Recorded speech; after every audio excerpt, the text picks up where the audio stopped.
So me and Søren and Mikkel have been running Go Ship Publishing for a while. We're now 4 people in Go Ship Publishing, Yeah. and we are getting a lot of stuff to do. We have 5 announced projects that you probably already know by now, and we're ready to announce another one. Yes. Let's see the Let's see trailer. the new game that we'll.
That is so cool. I love this game so much. And of course, welcome to Martin and Lars from GameSwing. Great that you can be here. Martin and Lars, Thank you very much, Alex. we played this game a bunch while it's still in development over here at Go Ship, but could you please tell everybody who's watching what is Guntouchables? Yes, of course. Thank you so much for inviting us, and I will present the game a little bit. It's an online co-op doomsday roguelike, and you play as a group of preppers that have been preparing for this their whole life. So this disaster is built for them. You are kind of going out collecting resources and upgrading your characters in preparation for this big fight in the end of the game. And the gameplay is kind of like Nuclear Throne meets Left 4 Dead, where there's a heavy emphasis on the teamwork, and you gotta both play well individually, but you also have to keep making sure your team is doing well.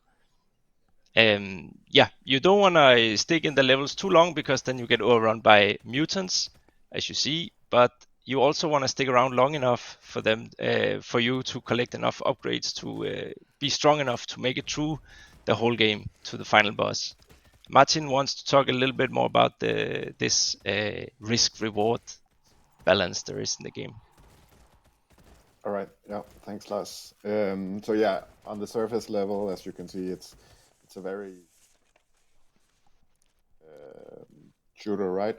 With almost arcadey style. And in order to make sure that there's also a little bit more meat in the game, we are working a lot with the relationship between the risk and reward. So as Lars mentioned, there is a timer in the level that gradually makes each mission more and more difficult over time.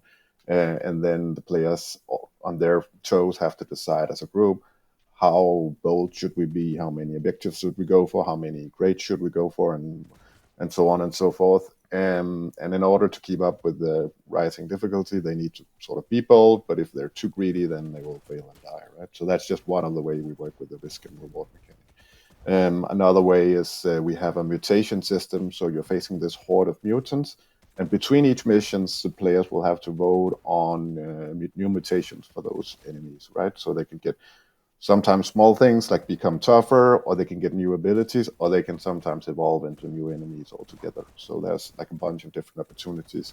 But this decision is also offset by benefits for the players, right? So sometimes it's immediate benefits. It could be like replenishing the team's health, which is an immediate benefit.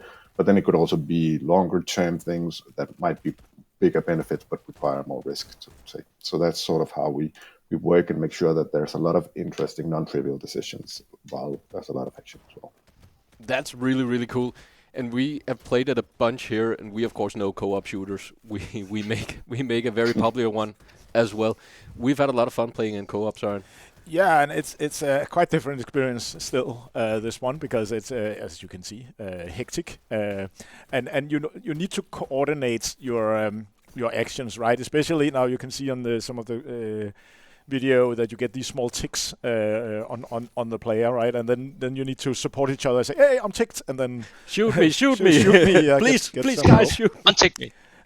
Martin, how long have you been working on this? Where are you in the development here, and when can we expect this to release? Yeah, so we've been working on this a little over a year, and we expect to be ready to early access release this late Q1 25 or early Q2 25. So it's around that window that we would deem it ready to the public. And how big is your team on Guntouchables?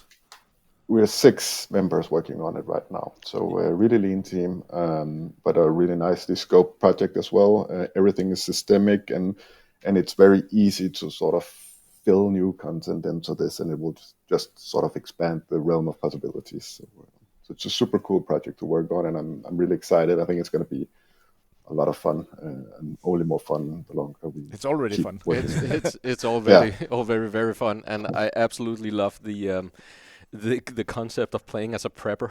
that just is so excited about this apocalypse coming by. Martin and Lars, for people that want to follow along on what you're doing with Guntouchables and when it's coming out, and maybe if they can play a demo or something before that, do you have a Discord? Where do they go to follow you and connect with you? And we have a Discord server where if you could follow along, and we'll try to be a little better to update. We've been very busy preparing for this segment and the game in general, but we'll try to be a little more, take a little more time to update what's going on now that we have a bit more and early access launch is closing in. So, but yeah, you can follow the Discord, and there's a link on the Steam's webpage, the Guntouchable Steam webpage, and you should maybe consider wishlisting as well if you find the game interesting. That will be super helpful for us, at least. Absolutely wishlist the game. I will, because I'm not just saying it because I'm publishing it.